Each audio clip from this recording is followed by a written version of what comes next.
Hello, welcome back to another episode of the podcast. I hope you're well, and I really want to encourage you to do what it needs to be there. Yeah, it is a strange time to think about what keeps you going, because sometimes there's these news articles and they make it to the main thing and it just blows your mind. It sounds a little harsh, but at the same time, it's like, what the fuck, right? Like, it just makes you feel that, your life isn't as shitty as it could be. I'll give you an example. There's this lady apparently who was in Switzerland, parked her car. I don't know if she parked it, but she kind of put it in park. Engine was still running. She got out to get something from her trunk or boot or her dicky, as we Indians like to call it, the dicky.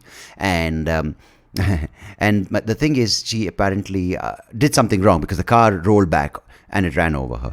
Now, that's pretty bad. It sucks, right? Like, man, I need to get something out. Oh, shit, my car ran over me. And now someone, of course, is like, was the car smart enough to know how bad she was as a driver? That's why, just the car ran over her. And then apparently she's down. She's been run over. She's bowled over. And then the car goes back. It hits another car. And fucking car comes back. Runs her over again. Like, dude, that sucks. But here's the thing. She's already like, fuck, this sucks, twice over, right? And she's like, how much does this car hate me? And then it goes forward, rolls over her, hits the footpath, sidewalk, curb, comes back and runs over again. Dude, 3 times. That's pretty crazy. Yeah, I don't know how she is. But I don't know, it's just... I'm surprised in a country like India, we don't have more crazy shit like this happening. Now, this is Switzerland. There are 3 people in that whole country. They're probably, more car to people than people to car ratios, and this happens. Okay, if you're an Indian, whether you're in India or whether you're an Indian abroad who's like, oh, my country, it's amazing, and when you come here, you're like, India, it's always.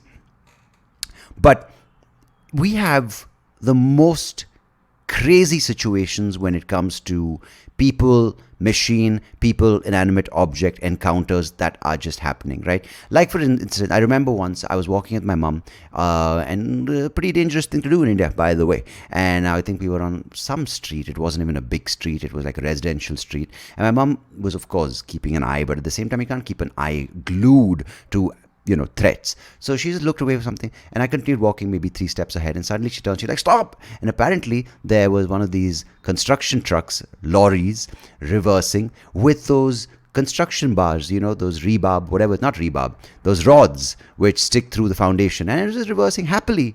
And if I had continued walking, I would have gone straight into it. So these are situations which are quite exciting if you're into that kind of shit. But I'm surprised. I mean, I'm sure more shit happens, but yeah, we should find a way. Because public safety, non-existent. We don't have anything, but it somehow works. I don't know why. Because I'm glad in some sense that we have horrible roads in Bangalore. We have some expensive cars, but we have horrible roads. Because I feel, I feel really shitty for the 2 guys on two tires, the scooters, the motorbikes, because they constantly have to navigate weaving through buses, cars, potholes, and they often skip all of this and go on the footpath, which apparently is the best route to escape any of these hazards. But having said that, I think it's much safer for the bad surfaces, for the bad roads, for the potholes, because they act as automatic speed reducers. And I don't trust Indians at high speeds, because even the Indian who's thinking at high speeds, we're good at, maybe speed math, speed chess, whatever the fuck that those new things are. But maybe some Indians are designed for high speed, but very few quick reaction movements. Like, we can memorize stuff, we can think, calculate those things quickly. But quick reactions with physical stuff, I don't know. Reaction time is a little thing. So like Indians on the highway, fucking dangerous people, man. We aren't agile when it comes to maneuvering machines at high speeds. I mean, I'm sure there's some fighter pilot right now, motherfucker, who's defending you from the Pakistanis. Yeah, there are, of course, there are in every group, there are quick reaction. But I'm saying as a group, the majority of us are pretty, let's face it.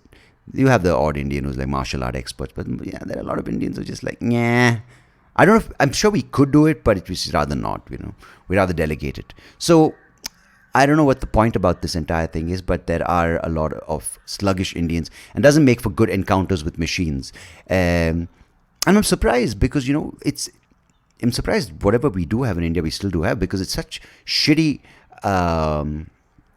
approaches to getting stuff done when it comes to infrastructure. It's just like, yeah, I don't know. There's no pride in it. There's like, yeah, I'm not saying this is India, this is everywhere. Like, where can we make the quickest fucking buck? And it's passed on, right? Someone wants to make $1 million, other guy wants to make. So there's the pecking order, of course. So I don't know. I really have no clue where I'm going with this. But I hope that lady's fine. But that led me to the thought of autonomous cars and autonomous driving. I would never use it in India. I don't know. It's not about human error. Maybe actually, I would use it in India. Wow, what a fucking U-turn. But, yeah, no pun intended, right? But especially with the way the kind of human mind is getting fucked, I think, it's created by human beings, but it's created by the smart human beings, not the fucking average human being. And the average human being is going through a pretty shitty time and very volatile kind of experience. So you never know when they're going to suddenly flip and pull out a tire wrench and smack you in the head. So maybe I'll take my chances with AI or autonomous systems that drive cars, because I think there's a lot of thought, a lot of safety, a lot of precaution, and a lot of liability in that, as opposed to some moron who's just like, oh, my wife, I got my wife fucking someone else, I'm going to crash this car. And yeah, I think at least for a few more years, AI is not going to have issues with divorce or like rage or cars or like partner cheating on you or, oh, I'm a transgender AI. I don't think any of those issues are anywhere in the, well, at least for the next year. You never know.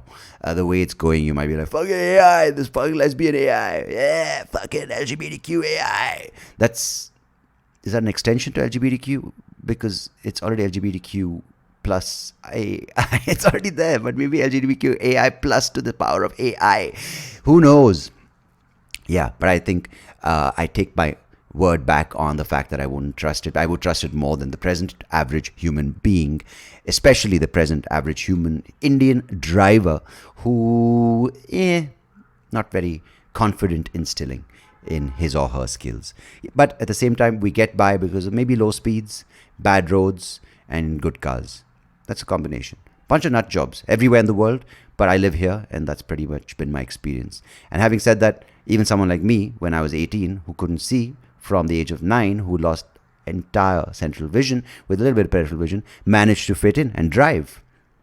So you come to your own conclusion about the driving experience in India. On that note, let's talk about self-doubt and self-worth and expanding the consciousness to not be a limitation to yourself. And to do that, I've got my guest on today's episode, Mr. Mario Lanzarotti. He joins me all the way from Cape Town, as I make it a point to address up top. I don't know why I do that, but sometimes geography apparently just sounds cool as an adjective, or I don't know, or a accompaniment. Mario Lanzarotti sitting in not Australia, in Cape Town. Just sounds better than Mario Lanzarotti sitting at his desk. Who knows? But lovely chat with a lovely gentleman, and we talk about some very interesting things that will make sense in your life as well. Well, if it doesn't, then change your life so that this stuff makes sense in your life. Make sense? Suppose so. But anyhow, lovely conversation coming your way only here on the SoapyRao Show. As always, I appreciate you for tuning in every week for an episode. Till next time, goodbye, God bless, take care of yourselves. Cheers. Here's your conversation with Mario Lanzarotti.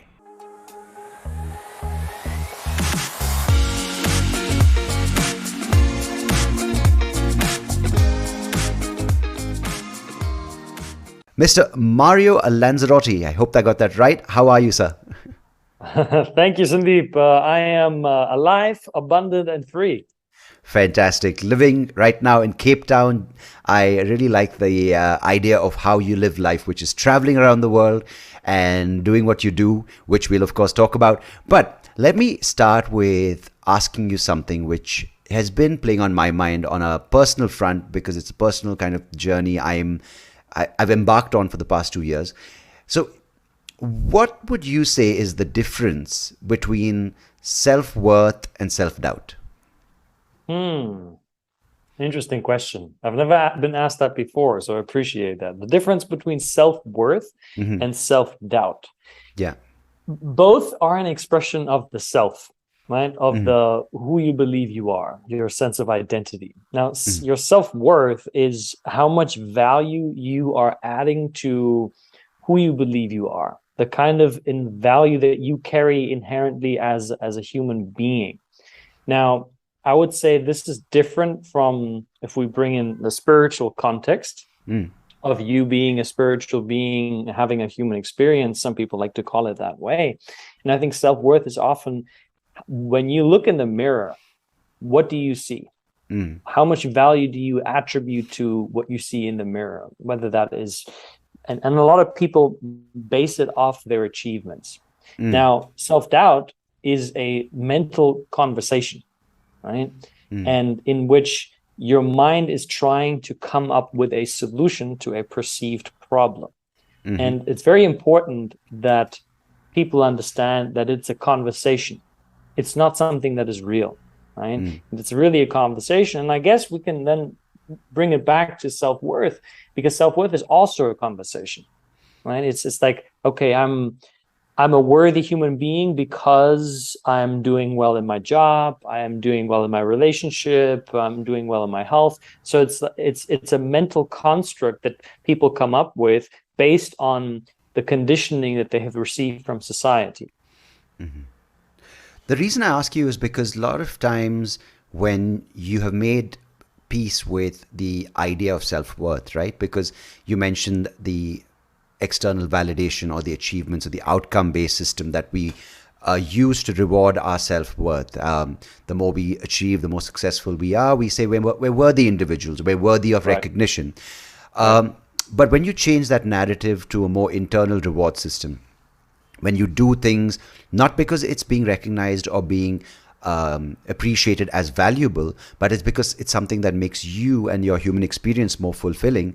That when you change from the social conditioning to the internal value system of self-worth, then do you think, because with both self-worth and self-doubt, when the entire approach is external, isn't that unhealthy? But at the same time, when you switch it to an internal dialogue between you or a perceived dialogue or an internal system of worth, isn't that transformative?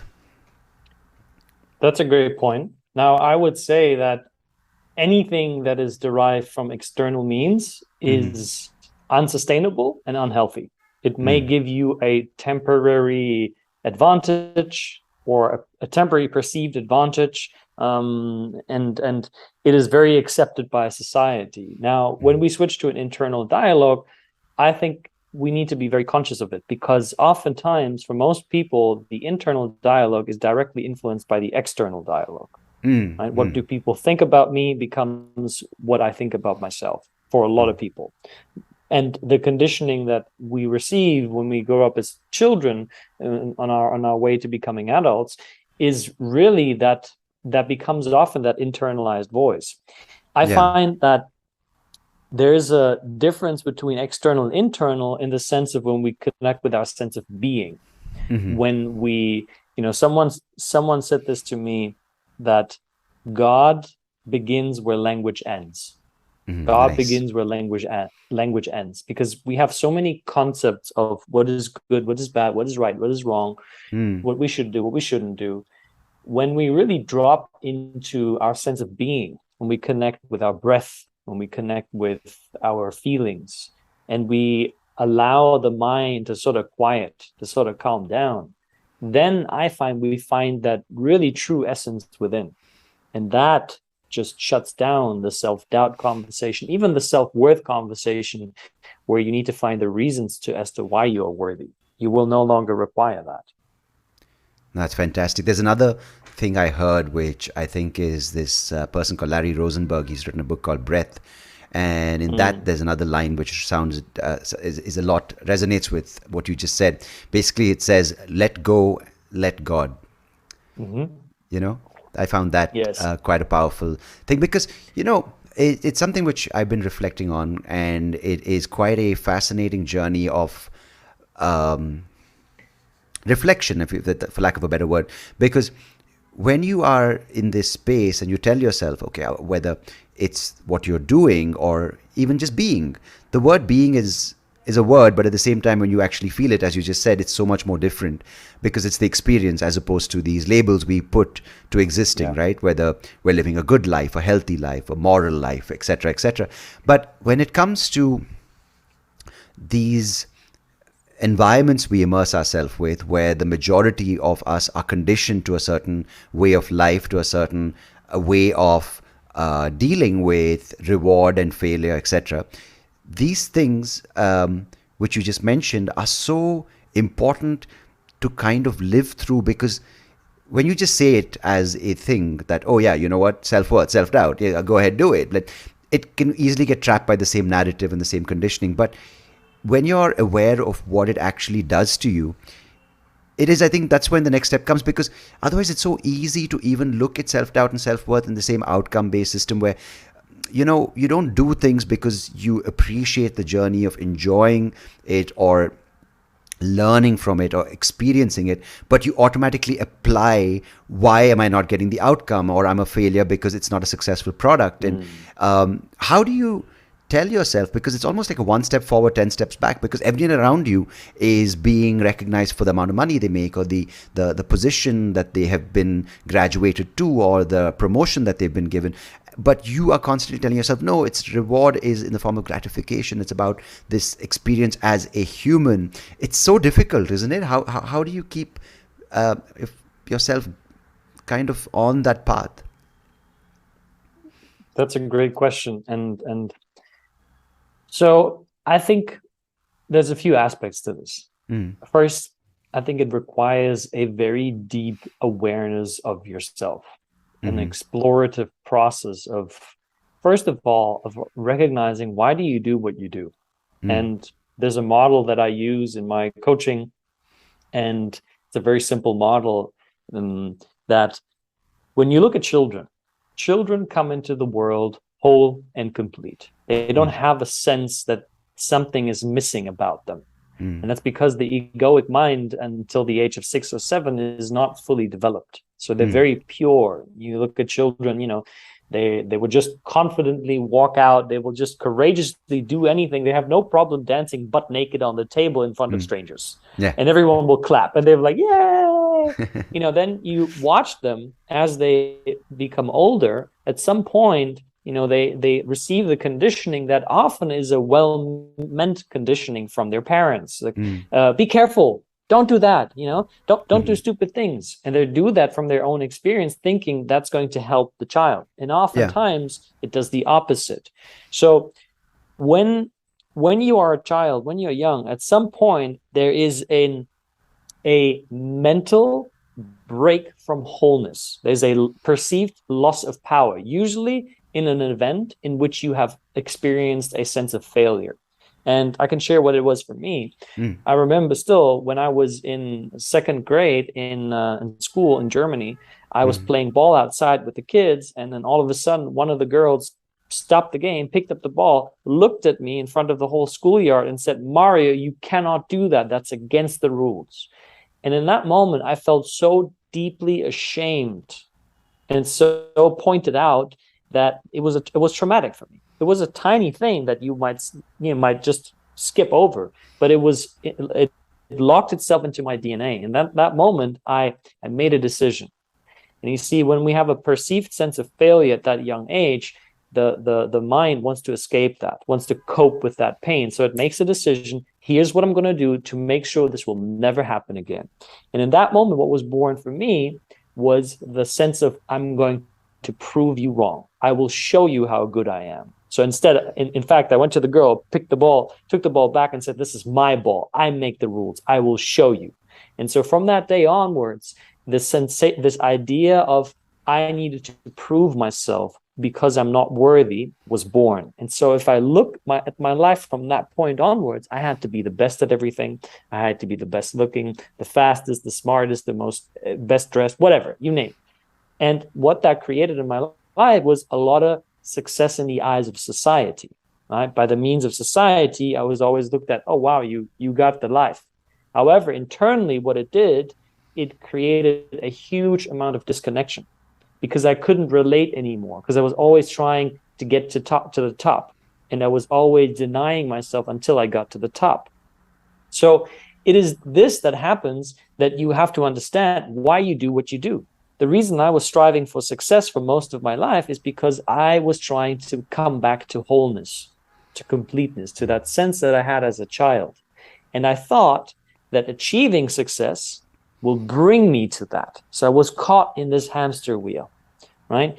And recognizing that allowed me to then to make conscious changes in my life, to say, I don't need to do this. I can do this if I want to do this, but I don't need to do this. It helped me remove myself from the should life. The should life to me is the should voice is a confusing combination of the advice you receive from the so-called experts. That could be your parents, it could be the books you read, whatever, right? It's distrusting your inherent nature within yourself. And so for me, that was the first time in my life when I recognized that, and I brought all of that unconscious pattern up, where I was like, okay, wow, now I get what I was doing, and now I also get what the world is doing. And that's when I, for the first time, found peace in saying, I don't need to rush things. I don't need to do what they are doing. I'm going to do me, and me is going to take time. So did that answer your question? Yes. More than answering my question, it kind of, it's given me, honestly, it's kind of like this. I don't know what the right word is. It's such a vibe of recognition. What you just said, I see myself in you, and I see yourself in me in some way. For exactly that feeling, how it manifested, of course, to a large extent, is similar. But when you felt belittled and put down and unworthy on the football field by that girl's statement, for me, it was when I was 9, losing my eyesight overnight, or rather losing 80% of my eyesight overnight, did the same thing. It made me block out that experience, but what was left over was this sense that you're not good enough, and you have to keep proving yourself to others. How I went about it is very different from what you did, but till about 2020, it was the way I lived life. It was this sense of blame, shame, guilt, and fear, where you are blaming someone because you're ashamed of who you are, you're guilty because you have these thoughts, and you're afraid of what the reality holds and who you are really. And that 2020 time was a big thing of what you just said. It's why am I doing what I'm doing? Because when I did stand up, it was not because I enjoyed the jokes and telling off them and getting the laughter, but it became more about being better than. And I'll tell you the biggest thing, when the realization was, when the way I looked at life is, when someone did well, I didn't look at it as someone did well. I looked at it as you did badly, as in I did badly. And that was my narrative. I was envious. The moment someone said, Sandeep, you're funny, it was, oh, but you're not as funny as, or you could be less funny. Right. So I'm saying that kind of system was what I kind of lived by, and it just sort of tore me apart towards 2019, 2020. Like it was, and the reason I'm mentioning this, because people who've listened have probably heard this before, and they're like, can you move on? And but it really sort of struck a chord with what you just said, because you're constantly, others will go about their business, but you are constantly miserable because the message you're telling yourself is, okay, you proved yourself right, you're better than, but then the next thing comes along, you're like, even in this endeavor. So it becomes something as maybe in work, maybe in love, maybe in relationships, but when does it end? You're sitting in bed and you want to be better than some, you know what I mean? It's just such a tiring experience. And it's, thanks for sharing that, because it really resonated with a deep part of myself as well, and telling the truth about how doing something because you want to, and it's not because of anything else. It's such a difficult thing to appreciate, especially when you're coming from this way of looking at life and thinking, right? Yeah. This is a huge topic because, I work with high achievers, people like yourself, people that are goal driven, people that want to create something in the world. And every high achiever that comes to me that hasn't yet done the inner work, I can tell them, it's like, the reason you're doing what you're doing is because you're in pain, is because you're still trying to make up for something that happened in the past. And most people, when they hear that, they don't want to accept that. They're like, what do you mean? I'm doing it because I love what I'm doing. It's like, yeah, you might be enjoying parts of what you're doing, but just by listening, and this is for your audience as well. If you have a tendency to talk in terms of I should, I must, or I need to do this, then there's a very high chance that you are being driven by this force in your life that is deficiency motivation, that is pain, that is, once I'll get here, I will feel better. But just like you said, it just never ends. So it's not sustainable. It creates results in a short term, and short term might be a couple of years, but to me, I look at life long term. I look at creating generational wealth and impact, not just over a course of 3, 4, 5 years. And that's all about the hustle. That's why, the hustle to me, more and more, and I still have parts in me that are rooted in the hustle. Yeah. But I've shifted a lot away from it because I'm seeing that hustle is all about fear and pain. It's about, good dog, bad dog. It's about punishment and using punishment as a means to drive you forward in life. And until now, our entire society is built that way. Media, economics, even religion is built that way. Yeah. It's always about using fear as a means to achieve an objective. And that just is completely destructive in the long run. You'll really like a lecture by Osho called Take It Easy. And in that, he interprets one of the disciples of Buddha. He's written a text, and in that lecture, Osho breaks it down. And there's something which he says, which really just sort of captures what you just said. It basically says there is no goal, and the moment you say that, then everything makes sense, because everything that we live by in today's society is goal oriented. If you're going towards a goal, you're good. If you're away from a goal, you're bad. If you're if you are abiding by the goal, which is religion, then you're a good human being. If you're sinning, then you're bad. You're a sinner or a saint. You're a good person or a bad. You're successful or failed. And it's an amazingly powerful thought to say there is no goal, because then you're doing it because you enjoy it, not for or against something, which is, and I want to ask you, when you see people in this space working from this space of pain, or from the space of proving someone externally wrong or right, how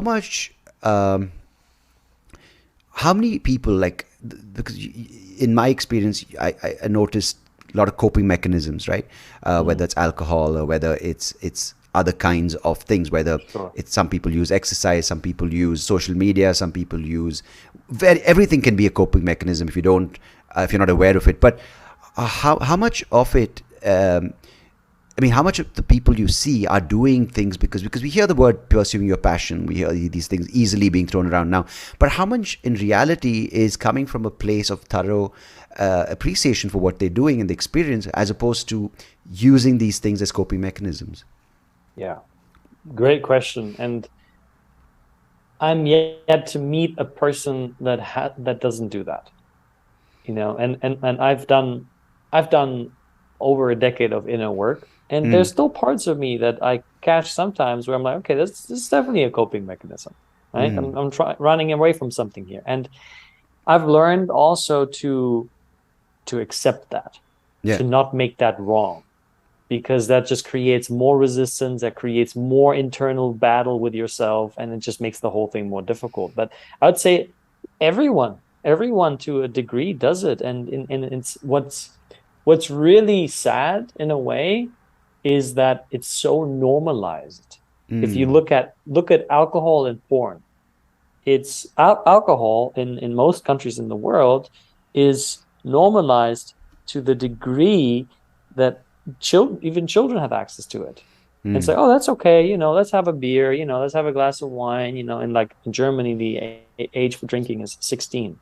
But then when you bring in, for instance, marijuana, it's demonized. Right? It's like it's bad, and porn is accepted as such a normal thing. It's like, oh yeah, okay, not a big deal, but it's detrimental to you as a human being, and it destroys relationships. Absolutely destroys them. Yesterday I had this conversation with my fiance, and I said, porn makes men weak. And I say Why this would from you say personal that? experience. I say this from personal experience because no, I was asking from the same place where you're coming from, because it's something which was so, you had to aspire to watch porn. Like, you were the cool guy when you had the dirty magazine in school. I mean, I grew up at a time before the internet, so I still remember in, I think, 97, 98, when we had the first floppy disk, which is probably the wrong word to use when you're talking about porn, but the small floppies are not the big. Oh, again, I make it worse. But I remember the entire class shared it, like all the guys, and we were like, oh man. And why is it such a culture across cultures, like owning a Penthouse or a Playboy or whatever it is now, a subscription to YouPorn or Pornhub or whatever? Why is it such a masculine initiation to watch porn or be a part of a pornographic conversation or whatever the situation creates, like the camaraderie or whatever the thing may be? I mean, one is because the unhealthy masculine side of the man is all about dominance. It's about power. It's about control, and it's about control. When we ask controlling what, it's controlling the feminine. Now, that doesn't just mean women. It also means within ourselves, because what's the female part in a man? It's softness, it's emotion, it's vulnerability, it's authenticity, it's truth. It's softening into yourself. Now, in society, that still is largely viewed as a weakness. Like a man is supposed to be strong, is supposed to be dominating, controlling. And so when we look at how we relate to women, there is that same behavior that men have towards themselves. Now, why do most men reach for porn? Is because it's a coping mechanism, right? That's when you masturbate and you watch porn, there's a release. There's a big release because the sexual energies are extremely strong. They're the strongest forces that are within a human body. And so that release is so addictive, and it's now so readily available. Now, what gets destroyed in that is the control, the real control that a man can have over himself, over his emotions. Because if you cannot have mastery within yourself, you become a slave and you become manipulated by outside forces. Just take this. I strongly believe, and some men or women might see this in other ways, and that's okay. I strongly believe that in order for you to build your own legacy, to build something that you really inherently put your passion, your creativity into it, something that you really love enjoying, requires consistency, and it requires dedication in the long run. Now, most men are distracted by their sexual urges on a daily basis, And what that really is a lack of inner mastery. So porn is just the easiest way to distract you ongoingly. And it creates these images of how sex is supposed to be with a woman, which is completely distorted. It doesn't have to do anything with the reality. And it portrays women, not just women, but also the as I said, the female part that we have inside of us as an object, as like a machine, as like you can use it whenever. Like men are abusing their own emotions, right? And this works this way. You become stressed, you feel anxious, and you're like, don't have time for that. Not now. So you push it to the side. And that same pushing is happening in relationships, right? So it's just an all over detrimental effect to men and to society at large. But wouldn't, to sort of play the contrarian here, isn't it healthier to just go masturbate than go bother women or go to a prostitute or whatever it may be, right? Someone would argue that, isn't it just better you're being done with, you're not bothering anyone? I'm just playing devil's advocate here. Yeah, I hear you. I hear you. Good point. And sure, you could say that. Yeah. I could find truth in that, where it's like, it's better to have that than have a lot of men run around and like you say, bother women or attack women or, Yeah. whatever.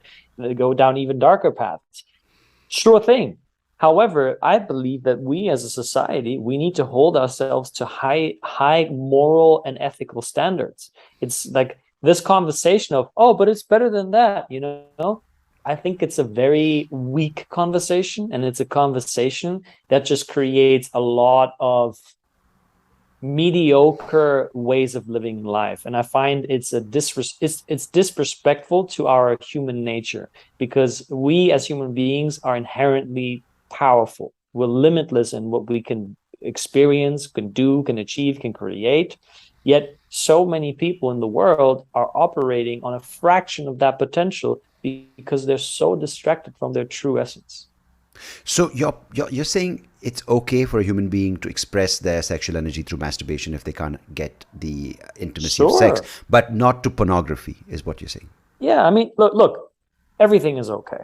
I'm not here gonna be launching a campaign against porn and say everyone who watches porn is wrong, is bad. That's religion, of course. Right? Yeah. If that's what you're doing, then be at peace with it. Yeah.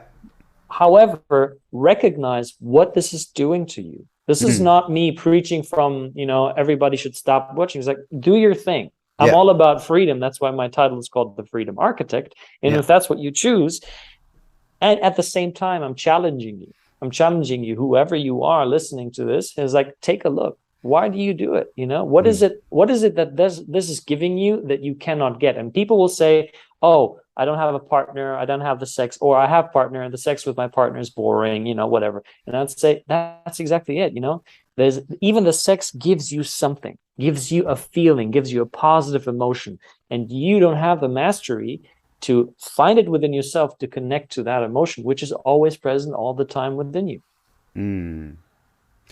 No, that makes a lot of sense, because it is a distraction, just like the looking at your phone, looking for a cigarette or whatever it may be. It is giving you that release, right?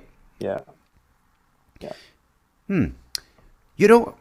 I find this, this more and more so when things are too comfortable and easy. I find it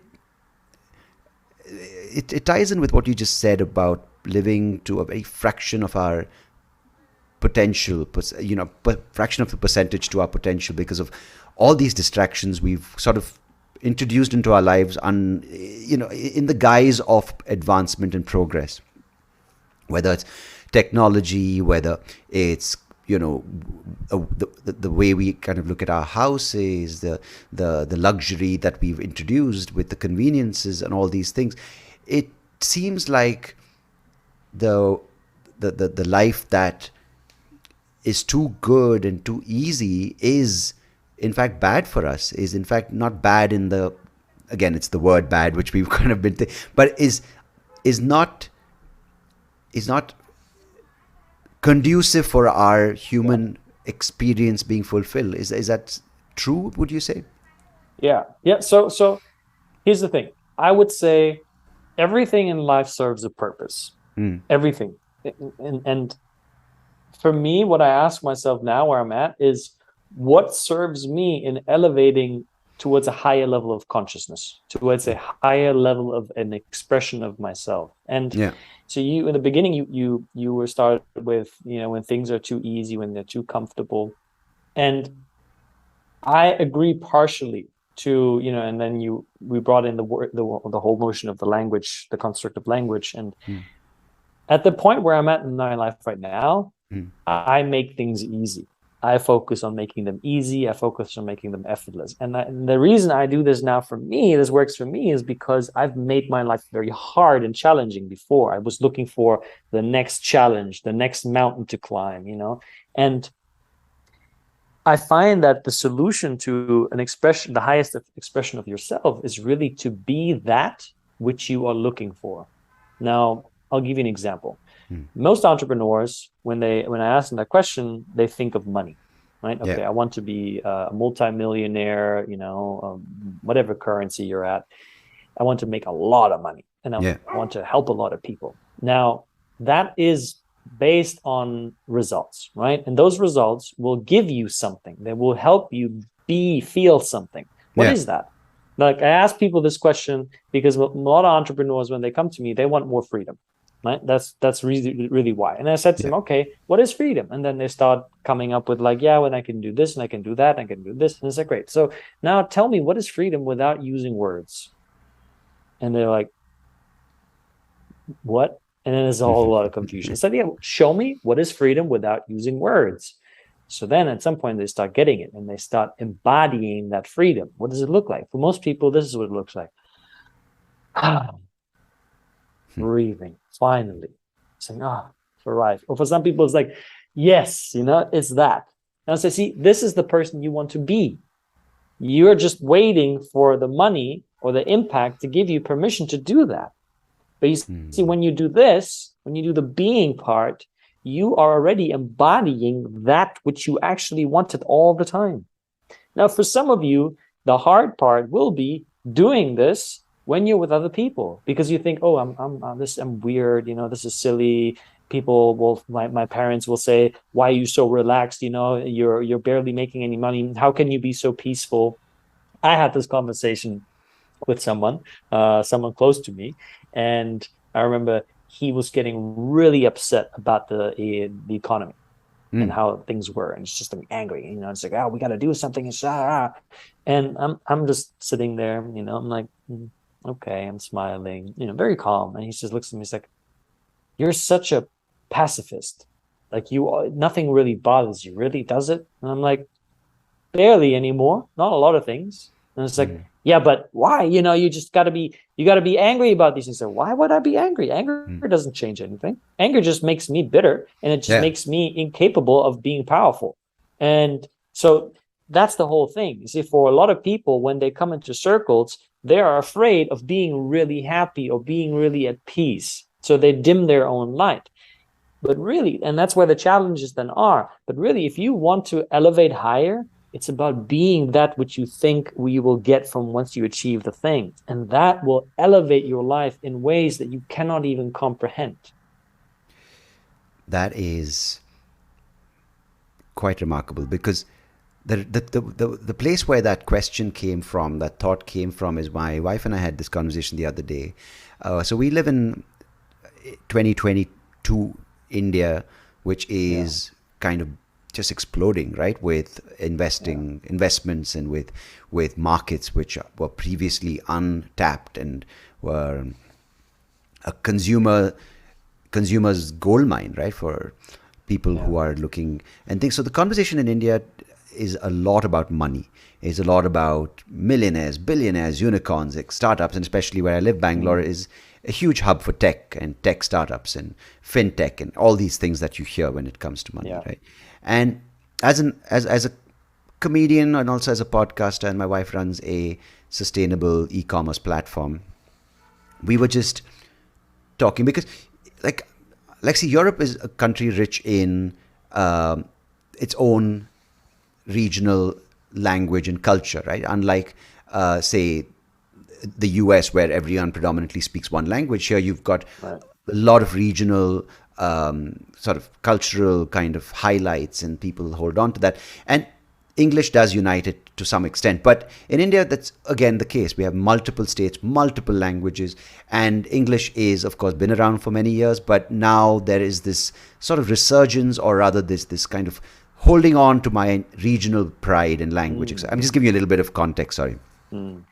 So my wife and I were just like, you know what, this new India is it's like what you said, it's what you were aspiring for, right? You want to be the best, you want to have the luxuries, you want to get the best cars, the best clothes, the best brands, and they are, of course, going to be like, great market, let's go to India. But so my wife and I we're not saying that is bad and we condemn that kind of thing, but it's just that we are in a different phase in our life where we want to genuinely appreciate it. But at the same time, we get caught up with that we're not making money, we're not successful in our ventures, right? I mean, I don't want to speak on her behalf, but this was what the conversation's about. And then the thing that led to this question, which I asked you, is she said, "Are we too comfortable where we are? Because we're staying with my parents. We have a good life. We're not from paycheck to paycheck. We're not worrying about."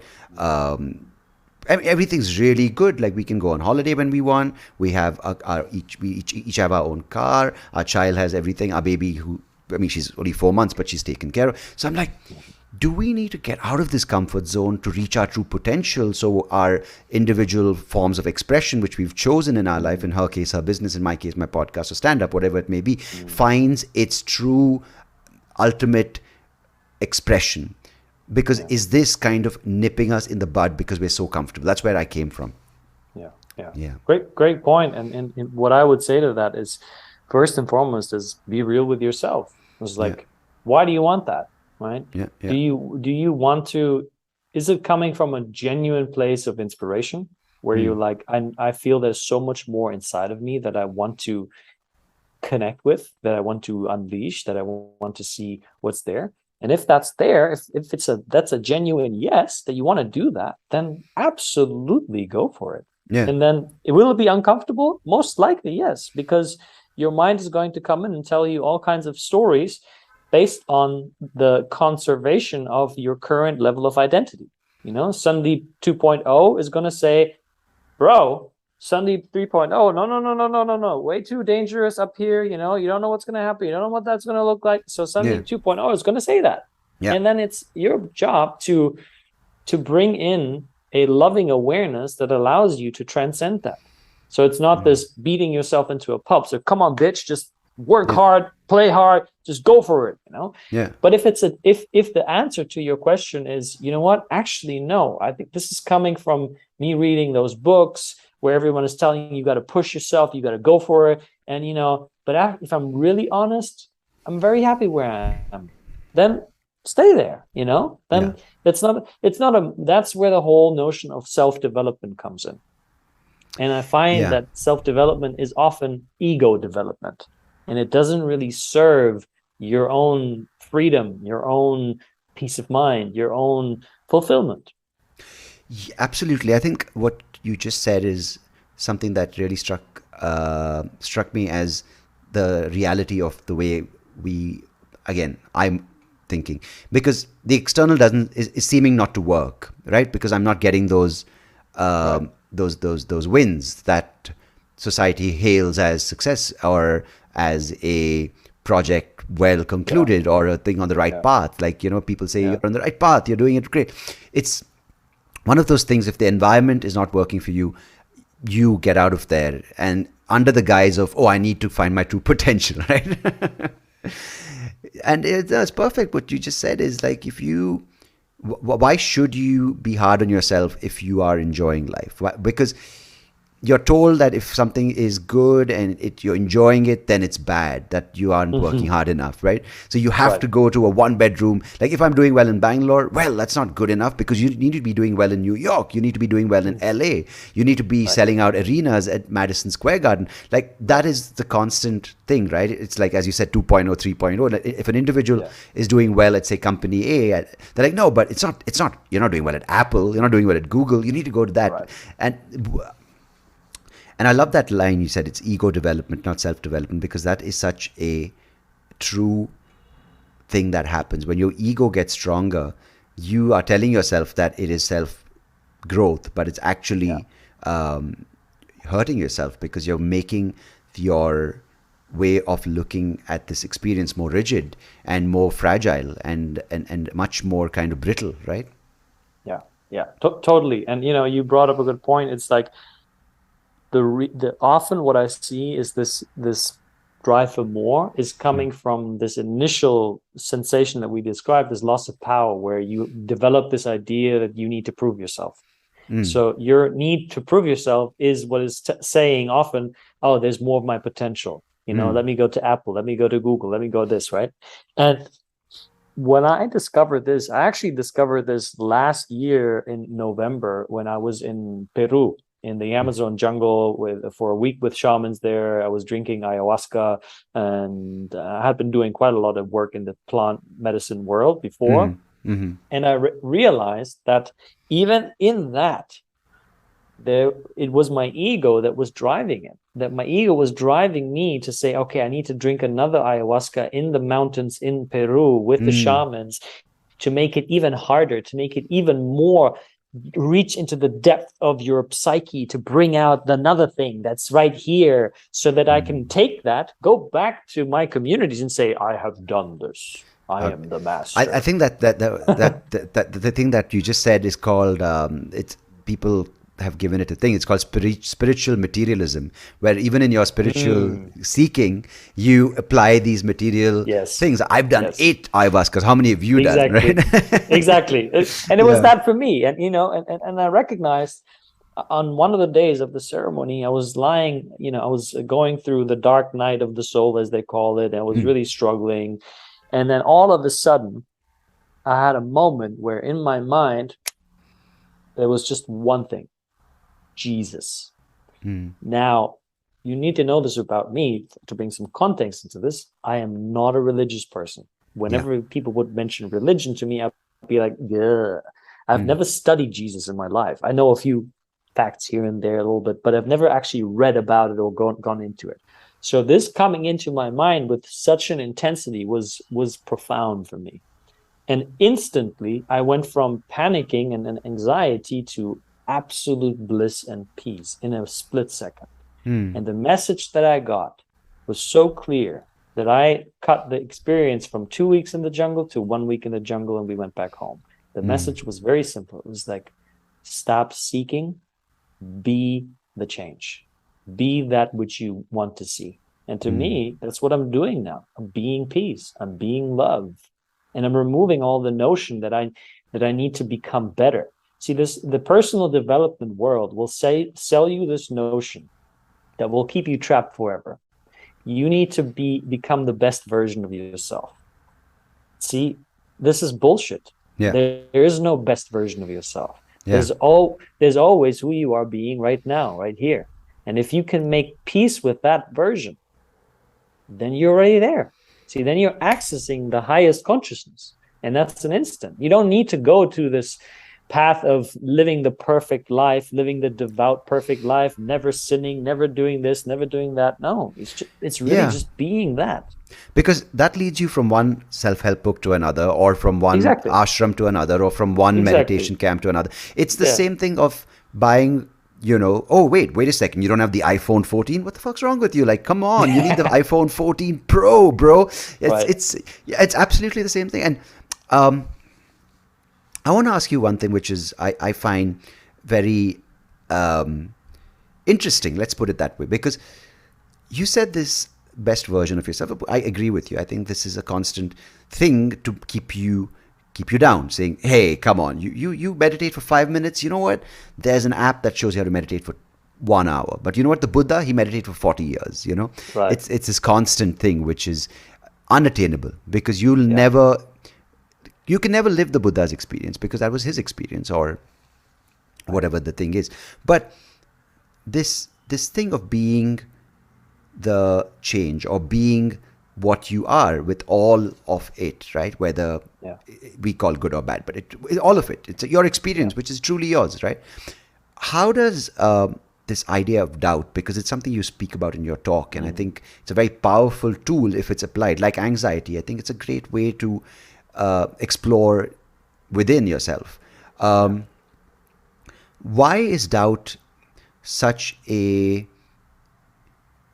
I think, innately human experience? Because I don't see too many elephants or dogs or any wild animal, other wild animal having doubt, right? A tiger's like, should I eat that? Because I don't know about my, is it good for my weight kind of thing, right? Lifestyle. Is this lifestyle good for me? I don't know. Maybe I should be more moral. Like, this idea of doubt is quite, I think, uniquely human. So why is it that in this entire endeavor to become the best versions of humanity, why have we not conquered doubt, and why does it still persist? But more importantly, why is it good for us? Yeah, great questions. So first I'll start with, I love what you brought up, the example with the tiger. The tiger Because leads apparently, from sorry, because apparently in my previous life, I went to a Buddhist Rinpoche in Tibet. Sorry, not Tibet, in Bhutan.